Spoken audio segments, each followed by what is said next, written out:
All right. Well, good afternoon, good morning. I know it's close to lunchtime here. How was Mateer? Was Mateer good? All right, good.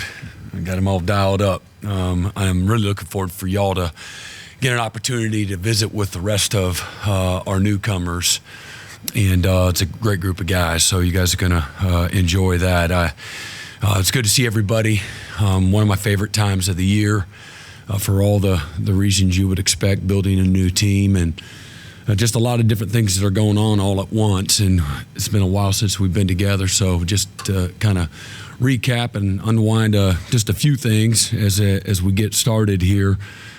Just wanted to say, well, how exciting it is to announce that Jim Nagy as our new GM. Couldn't be more thrilled, excited.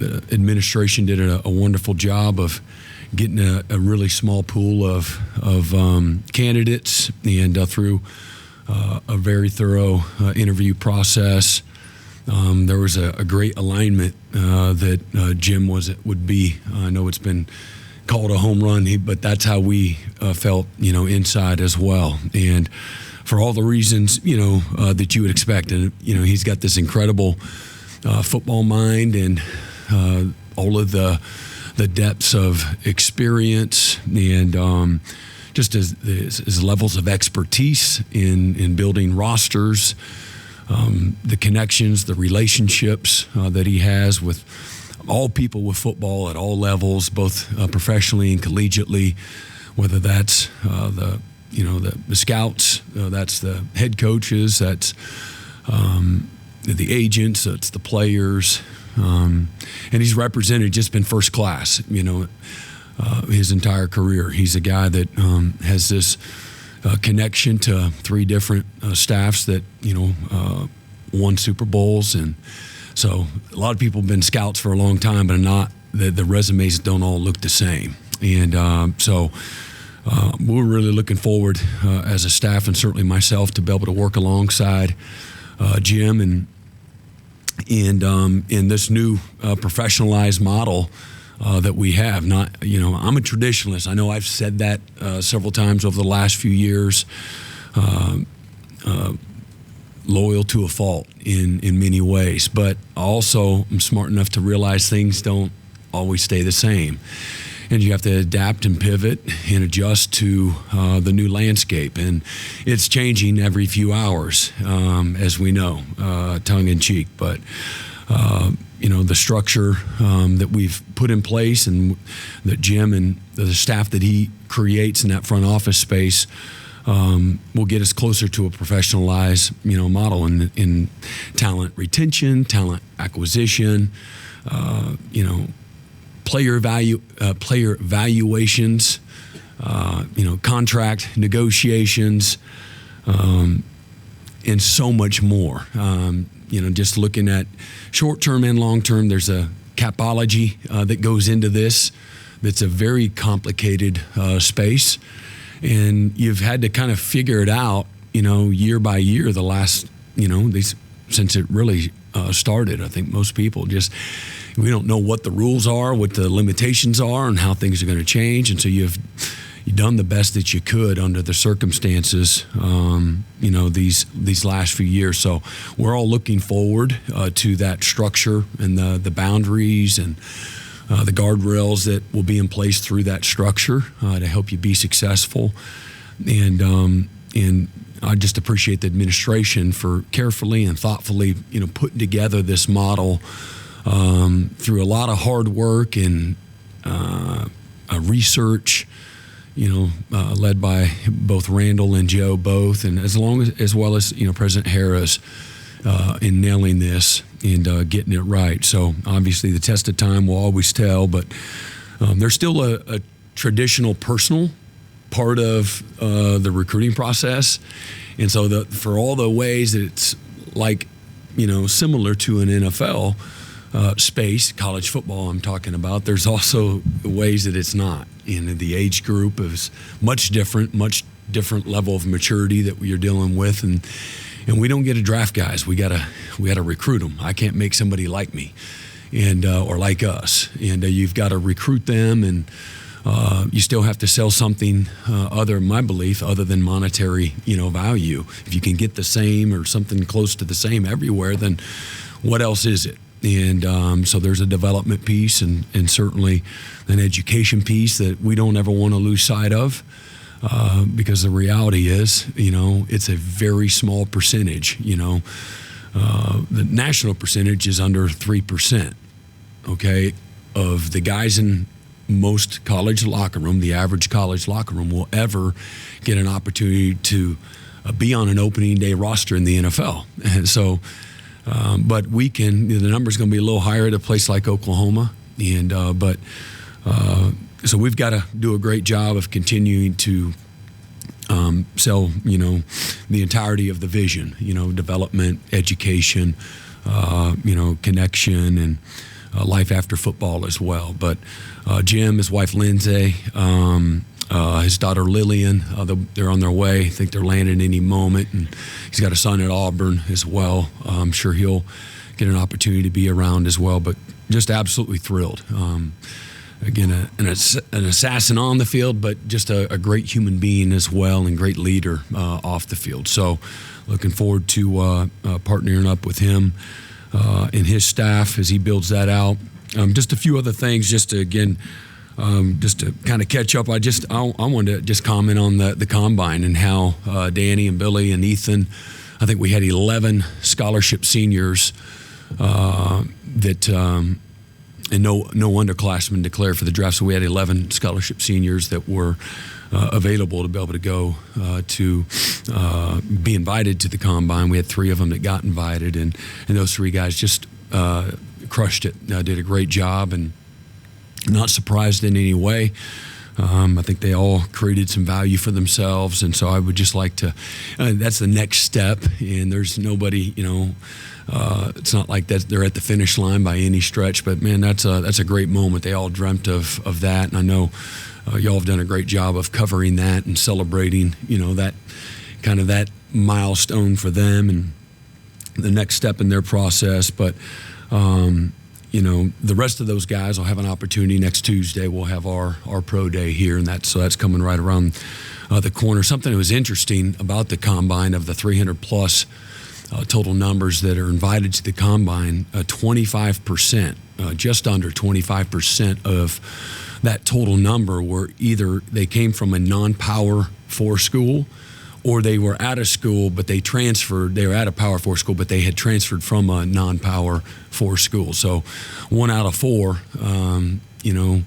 started their collegiate careers at a non-Power 4 school. Just thought that was an interesting factoid, so to speak. Got a couple of coaches that added to our staff since I know they've been announced, but just couldn't be more thrilled. Now we've had the last few days of some OTAs, certainly the last 8 weeks of being together and putting in our systems on both sides of the ball and working with our players as well. But the last few days in OTAs and things like that. But Nate Dreiling and Wes Goodwin, just 2 fantastic football coaches with great careers. Just different sample sizes, but just they've represented excellence. And obviously I had a relationship with Wes that goes back quite a ways, and I tried to. He was a guy that I was likely going to hire as a position coach here on our first staff, and Coach Sweeney named him as the defensive coordinator. I wasn't surprised. Incredibly highly qualified, and he did a fantastic job while he was at Clemson. Every year they had different things that they achieved, but he's going to work specifically with our Cheetahs, and I think 8 of the 9 linebackers that he coached and over those 3 years were all ACC selections. Barrett Carter and Jeremiah Trotter, both of them were multi-year first-team All-Americans and Butkus Award finalists as well. Sammy Brown was the National Freshman of the Year. And Trenton Simpson, and got drafted, I think in the second or third round to the Baltimore Ravens, and just did a fantastic job. They led the nation in 2023 in defensive touchdowns. In 2023, they led the nation in turnovers as well. In 2022, they're second in the country in sacks with 44 sacks. They're top 10 in the country, number 8 overall, and 23 as the defensive coordinator, total defense. And in 22, led the country in tackles for loss as well, amongst many other things. But want to make sure that I do a great job of accurately, letting y'all know who he is, and certainly our players as well. But a coach that's won a national championship and coached in several conference championships as well, and somebody that, man, I'm just thrilled to have. And we built a lot of great defenses together and won a bunch of games together, and he's plugged right in with the rest of our staff. And then Nate Dreiling, if I could, one of the most attractive qualities that there was about Nate Dreiling is just a winner. Everything he's done, he's won. I recruited at his high school, Gino Grissom out of Hutchinson High School. Nate's dad was a head coach, Randy Dreiling, at the time, and I think they had won 5 straight state championships. They won more in a row there, but at that time maybe 5 or 6. And I said, Coach, man, how do you win 5 straight state championships? And he said, my secret sauce is we lift on game day. And I thought that was awesome. And I think more than anything, it just is a mentality. And this team thought they were going to physically beat people up. But Gino came out of that environment, and I really loved Nate as a recruit out of high school. We didn't offer him, and he was just a step slow, and we missed on him because he was a hell of a player. You guys know, probably, again, I would just remind you, he's a 4-time All-American, collegiate All-American. He was the National Freshman of the Year, led the nation in tackles as a freshman, won a national championship as a senior, and comes from an amazing pedigree. I think his dad's won 10-plus state championships there in the state of Kansas, both at St. Thomas Aquinas, where he's at now in Kansas City, and as well as Hutchinson High School. But Nate is a guy that comes from, I'm attracted to, he came from programs where he had to figure out how to do more with less. And he worked at a school there in New Mexico State with what we just call ball coaches. Jerry Keel, one of the best football coaches in the last several decades in college football. A great leader. Reminds me of Jerry Keel. He's a lot like a Bill Schneider, in my opinion. And then also worked alongside, I think, Coach Beck, that's now the OC at Vanderbilt. They were coordinators there, and Nate took a really bad unit and immediately had an immediate impact.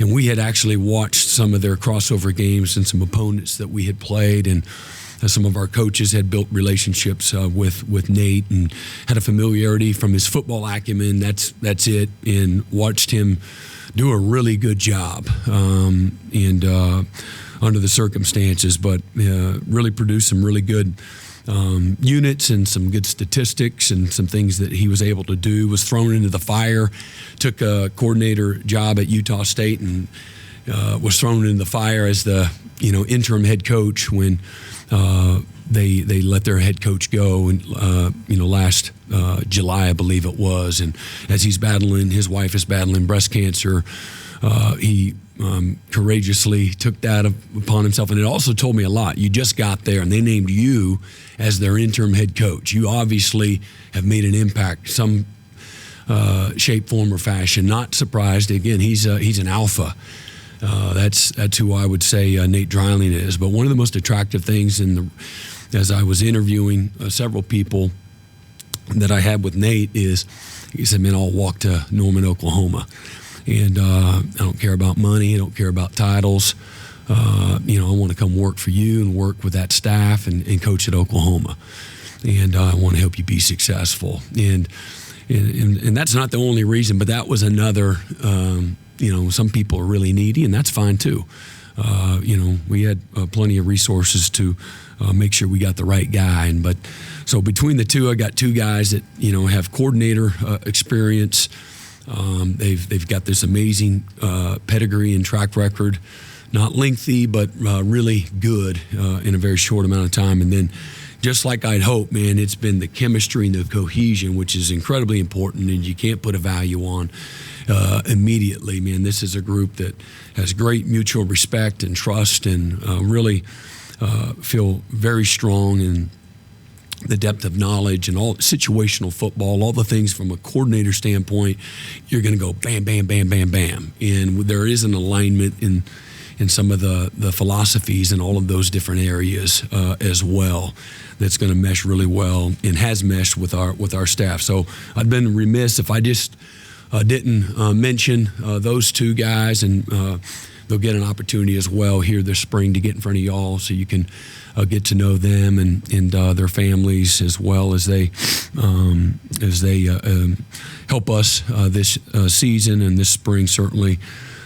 Just a few other things as well that I wanted to touch base with. You guys know that we lost 32 scholarship players, and we signed 32 scholarship players, both in the transfer portal, and 19 on offense and 11 on defense, and then we signed 2 scholarship specialists, and we got a couple of other guys as well that are preferred walk-ons. And then we also put Ben Anderson, who's he's one of the he's going to play this game a long time as one of our scholarship players. Ben Anderson, our long snappers, he's now on scholarship as well. But we do have a few players that will not be available, and I wanted to cover that with you guys. You have 9 guys that your typical out of season, hey man, let's get these guys. A lot of guys battled through some injuries. I know it's been well documented, all the guys that were banged up and didn't play during the season. But there's several guys that actually just played through some injuries that aren't abnormal. Heath Ozida will be out, had a labrum. Cade McIntyre had a labrum, just been high school injury. Jayden Jackson played all year with a labrum tear, so he'll be out. Logan Howland, same thing. Got guys that just fought through it and battled through it, and but they'll all missed the spring. Seth Freeman showed up here. He didn't have an ACL. Didn't even know it as a long snapper. KJ Daniels. He's had a hamstring from high school. Just he can't get over it, and we're going to help him get over it. Just keep him. It's a severe hamstring injury, so he'll miss most of the spring. Andy Bass re-injured his ACL, so he's back at it a second time. And Javante got hurt in a game there late in the season, and with a foot, and so we're going to keep him out of the spring. And then Darius Afalava had a high school injury that he's been a part of OTAs and might do it next couple of days, and then we're going to put him on the shelf and get this old a cleanup job on one of his knees, just something that he's battled through, and just with the pain. So he'll miss the rest of spring. And we'll have a handful of guys like a Peyton Bowen that will be part-time, and he's a guy that battled through a turf toe all last season, and really affected him. And he just played through it week in and week out. And those turf toes are really just it's a really funky injury. And then we'll have a handful of other guys. Gentry Williams will be a guy that he'll be cleared during the spring, but we'll try to take care of him as well, and be just a guy that we give him some individual work, but not any of the contact stuff, things of that nature. So I wanted to give you guys an update on that as well. And we've had 8 weeks of training, and again, as I started out in opening up, just it's a fun time of the year to build a new team with your returners and all the new guys, both in the transfer portal and our high school guys. Really fun time, but between our mat drills and the weight room made a tremendous amount of gains, and got a long ways to go. Get these guys used to all of our systems and how we do what we do, the weight room, academics, and we had our 5th straight semester as well, academically breaking academic records. So having good habits in the classroom is important. I think it bleeds over into every part of your life too. And so guys have bought in to that as well. And we have some young guys that, for example, again, when I can appreciate the older guys being great examples, guys like Ethan and Billy and Woody Washington and Danny Stutzman, guys that got their degrees, and not only got their degrees, but man, achieved at a really high level. But they're, guys like that have, passed it down to, Robert or Peyton, Kobe, Kip, those types of guys, as well, Gentry, Eli. Those are all guys that are really high academic guys. But now you got a guy like Mike Fasusi comes in here, and Mike's doing great in football, but he's also, he's got A's in all of his classes. And so I could go on and on about that too. But the habits and the standards of those guys are, passing those things on and nurturing that in the locker room. It makes a big difference. But team building and again, transition and time management, all those things that new players, whether they've been in college or not, but this is how we do it. This is how Schmitty does it. This is how Schmitty's staff does it. This is how we do mat drills, and here's how we do fourth quarter drills, and this is how we do speed school, and this is how we do walkthroughs. All those things that are brand new for so many guys. So, and then every year you kind of start over and you reestablish, things that, standards and expectations and things of that nature. Go right back to the basics and you build it from the ground up. But really pleased with the gains that we made over the last 2 months in the weight room and with our speed school as well. It's very palpable. Some of the young guys that are eating 3+ meals a day for the first time in their lives, they made even more gains. But you've seen it across the board, and now again, just systems and cohesion and building your leadership, and then the trust, the accountability, all those things that are important to building your team so you have a good product in the fall. There's no guarantees for anything, obviously, but I think foundationally it takes that. And so been real committed to building that out the right way, and still have a tremendous amount of work to do as well. So really fun time, as I said, that time of the year. We went back and looked just studies wise. It's been close to 2 to 1 from an injury standpoint. I know we had an inordinate amount of injuries this year compared to our first 2 years, and so looked back at every part of our program and where we can get better and just be more efficient and keep our guys healthy.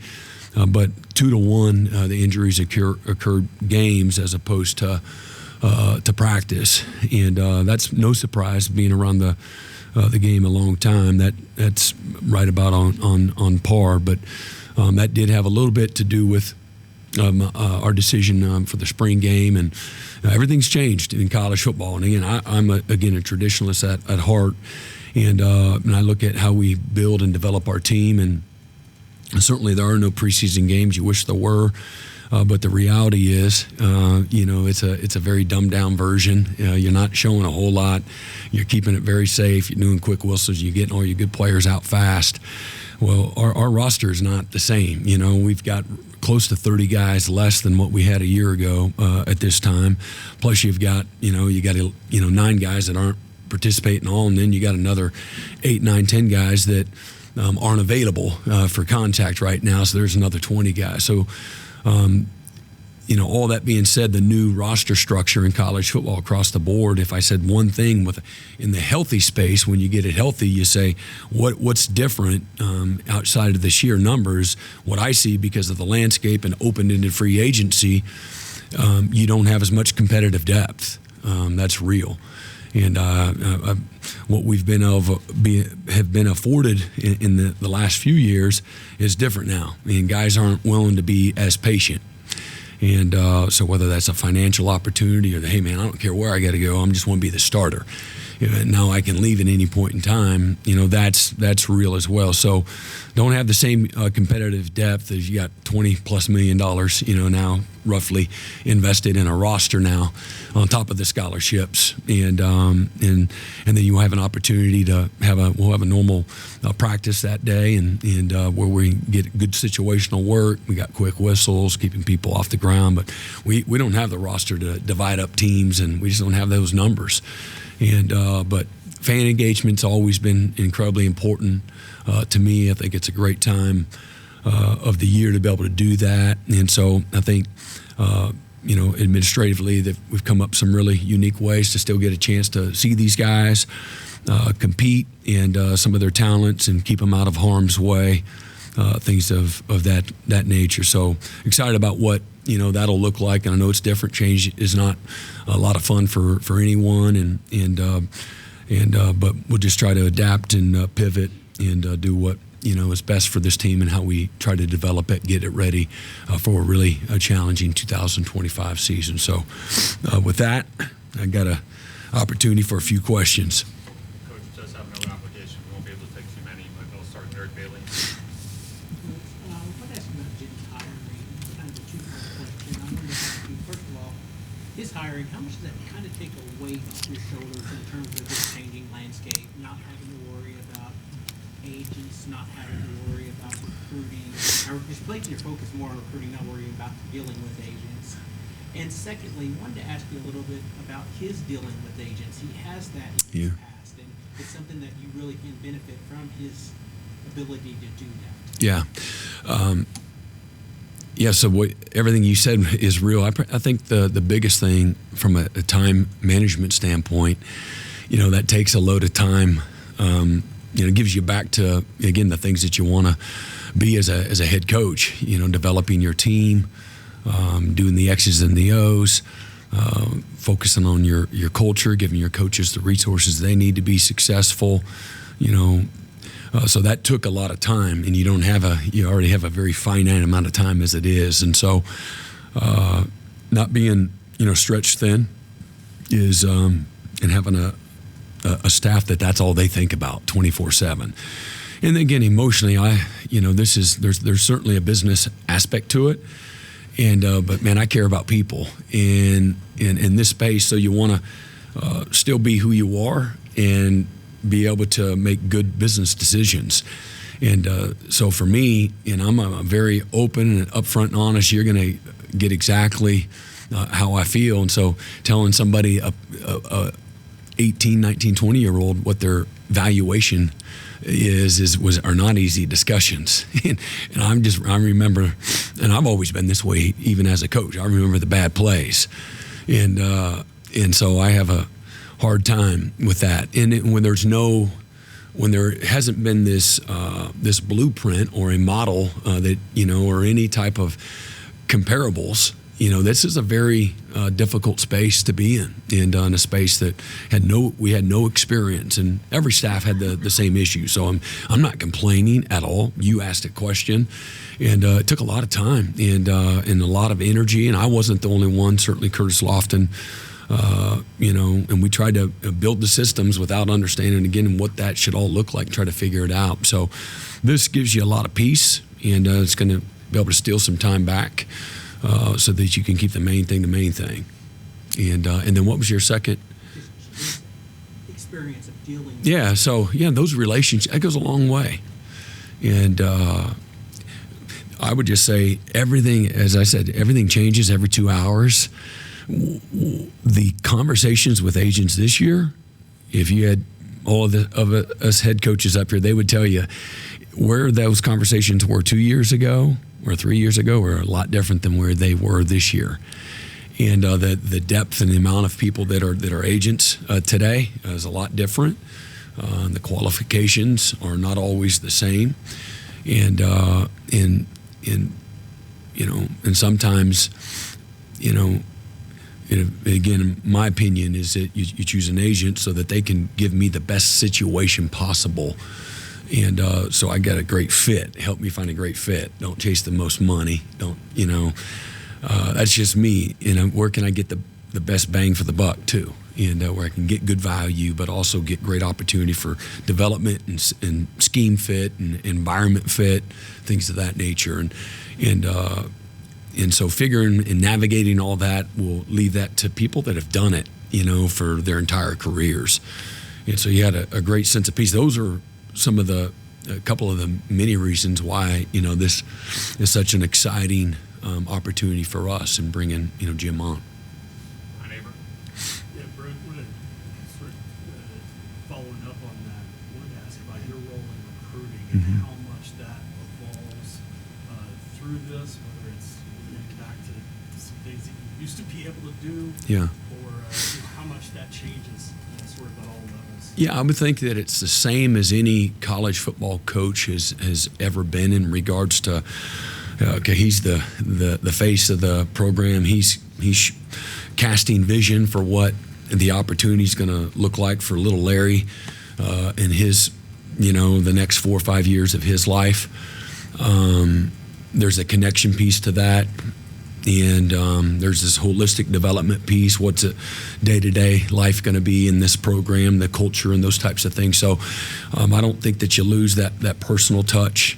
I think the efficiencies of the systems is what Jim and his staff are going to manage. And instead of starting with you're in the middle of the ocean, if you will, and casting a net out there, I think they can get us focused a little faster because of the efficiencies. We're doing ball, and man, they're doing recruiting 24/7, and then they're going to utilize the staff, and they're going to understand the footprint. I do think that part is still, it's not the New England Patriots going to have the same pull everywhere you go, because you don't get to draft them. They have to choose to come to your place. So feels a little uneasy up here, but.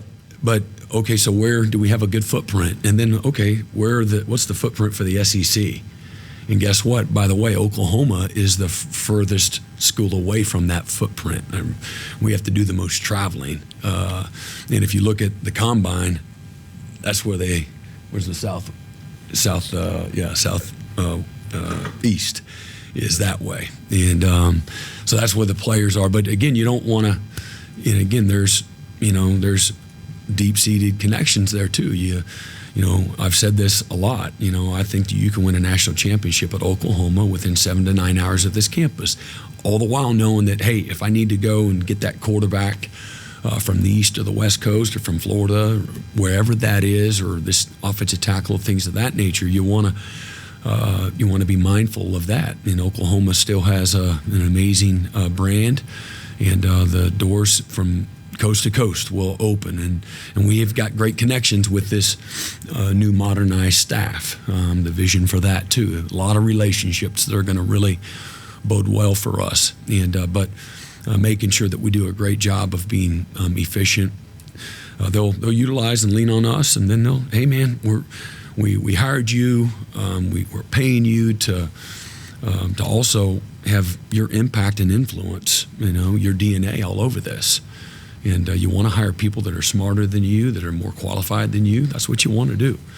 And then you want to empower them to go do work. But they'll help us get to a really efficient space, and the coaches will have an impact and influence on some of that and choosing guys. All right, here's your 3 choices, or things of that nature. I'm being incredibly broad and general there. But and then they'll have to, the staff here will, and we've already built that in our systems.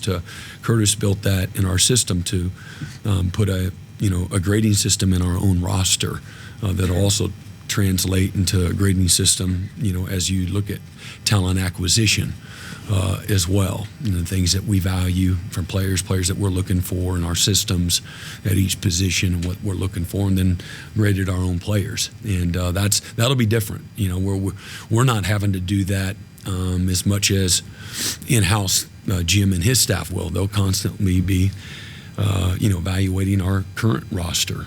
And I've told these players, for almost 2 years now, things are changing, and y'all need to adapt. We're going to have to adapt, And your job is to create value for yourself every single day. You can't just blend in and not be on a list, and everything's going to be okay. That's not going to necessarily keep you here, being a good guy anymore. There's a lot of factors that go into it, and not everybody can be a developmental guy. But we all value, and I know Jim and his staff, they'll value, developmental people too. And we want a roster that's stable, that's cohesive, that there's some consistency to it. And so I think, when you get a chance to visit with Jim and whoever else, is hired on that staff, that you'll see some type of a blend that'll be in that 70-30 high school to portal, 75-25, something that creates the foundation and the stability that you want.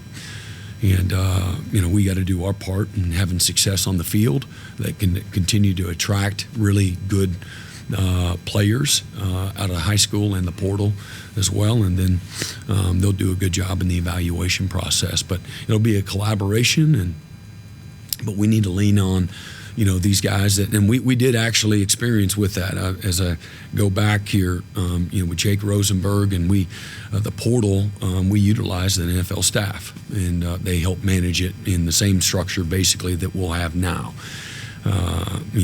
The coaches graded a bunch of players. The scouts graded players, and then they put values on guys. And we had a budget that we dealt with, and then we picked the best guys based on the needs and the budget.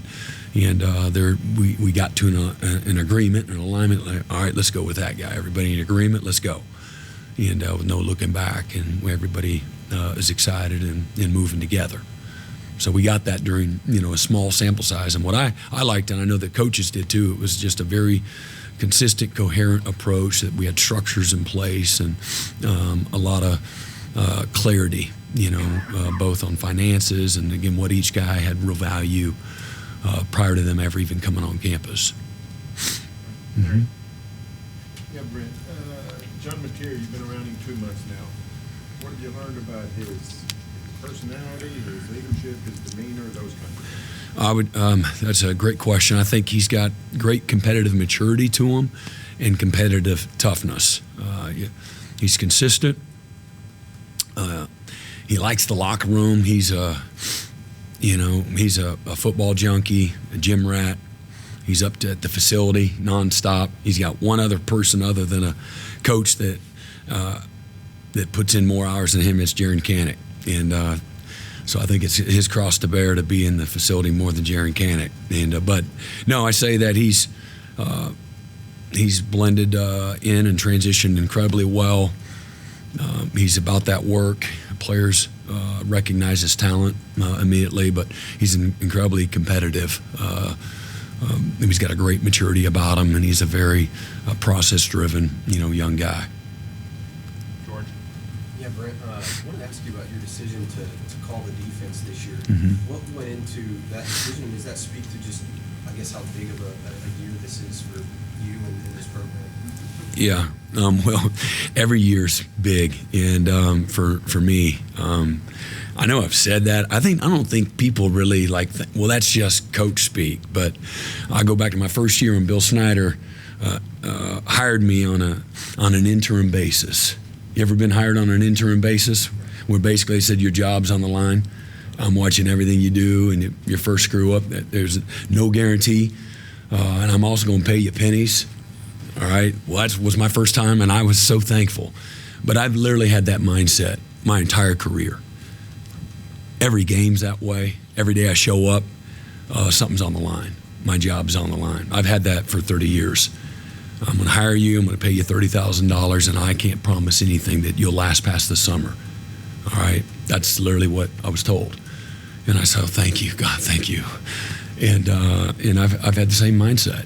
And I believe, because I've had that same mindset, that I don't go like this and everything's on the line. He's fighting for his job. I've been fighting for my job every year. Like somebody's holding me under the water trying to drown me. And that's been my mindset. That's been my attitude when I come to work every day. So nothing's changing for me. Do we need to be better? You're damn right. Does your mindset got to change? Nope. And why am I going to call the defense? Because I'm good at it. And I'm confident in it. And we've got a great staff. And if I'm going to be successful, if the players are going to be successful, if the product is going to be what we want it to be, it's going to be because of all of us. And somebody's got to lead it. I did that in 23. We made improvement. In some areas, not as much as we wanted, but so I know what that looks like in managing game day and in season, out of season, the meeting room, practice field, all those things. I know what that looks like. I have a good feel for that. And many people do it at a really high level, where they call an offense or call a defense and have a lot of success. No guarantees with anything, but it's a comfort zone for me. And last year we went 6-7. I didn't call the defense, so that didn't work very well, right? So look at a lot of you look at it a lot of different ways, and everybody has a narrative that they'll write stories, and I'm not in control of that, but I like our roster, I like our players, I like our leadership that we have. I love our coaching staff as well, and how we'll work together. What's the best? Do you bring somebody in and start completely over with somebody that you don't know necessarily what the resume looks like, and do you promote somebody from within? And I know how I am. Again, it's been on the line my whole career. I don't have this when we get in that stadium, when they get in that stadium on game day and it's 3rd and 12 and you got to make the call, everything's quiet for me. It ain't loud. It ain't, oh my God, all this pressure. That ain't that way for me. It's a freaking safe place for me. It's as quiet as all get out, and that's just for whatever reason. That's how it's always been for me. And but I can't necessarily say that had I promoted from within. We got some excellent coaches, and so I said, I don't want that, on any of those guys. I'm built for that. And so I don't say that in any kind of egotistical way, or I would do way better than anybody else. I just know that's a very comfortable place for me. And good or bad, I'm comfortable in that space. And and I know that, programmatically, I feel really good about, what I've seen, and, hiring a really feel great about Coach Arbuckle and that side of the ball and what I've seen in a very short amount of time. And only since the moment we hired him, and he's been here and he's been in that environment every step of the way. The people that he's brought in and combined with the coaches that, he's charged to lead, and their willingness to plug in and adjust and adapt and be better than we've been in the past. The leadership, the confidence, the focus, the detail, the urgency, the sense of desperation, the enthusiasm, the energy, everything's in a great place. And so that gives me a lot of confidence, as well as having Doug Deacon back another year too. And he did an excellent job. I think when you look back at college football last year, I think, and I may have said this, but I think we're one of 3 teams in college football that had a defense that was top 10 efficiency and a special teams that was top 15 efficiency. Only 3 teams in college football that had that. It was Ohio State, Notre Dame, and Oklahoma. They had offenses that, were, I can't even say they're top 30. I know that. And we had one that was historically bad. And so if we get a little better there, get a few more first downs, don't give the ball back, don't lead the world in defensive touchdowns. I think the statistics from this last year was if you score a defensive touchdown, you have an 83% chance of winning the game. So flip that over and look at it, from our offense. If we give up a defensive touchdown, just give it to them, you got a 17% chance to win. That's what football stats tell you. So I know I'm a little bit off course here, but talking about just having a real piece about the direction, the leadership of the offense, and some of the things that I know if we can continue to improve on defense and get better in special teams, and then get dramatically better in the areas that I think if we're healthy and we play above average at quarterback and take care of the football, then we'll have a chance to win every single game. And in a real challenging year and schedule, that's still the expectation and the standard that I feel, and again, we have a lot of work to do, but love the people that are in the right places, both on the roster and again, we'll see how spring goes, but, with the staff as well. Thanks, Brent. Yep. I know you're in a time crunch, right? Yeah. I'll take another question. Tom? Brent, I know you knew the guys that are going to be out over this spring, but any update on how Jayden, Gibson, Kendel, Dolby are? Yeah, well, again, as of yesterday, both those guys had very limited non-contact positional work, and I think Jayden was working some routes on air, and might have had a small setback. We'll get final word back on that, so don't want to really say anything in that regard. Kendel has looked good, in again a limited capacity as well. Neither one of them went through mat drills, just to continue to do their rehab and things of that nature. But we'll see where that is. Thank you, Coach. All right, appreciate it. Thank you.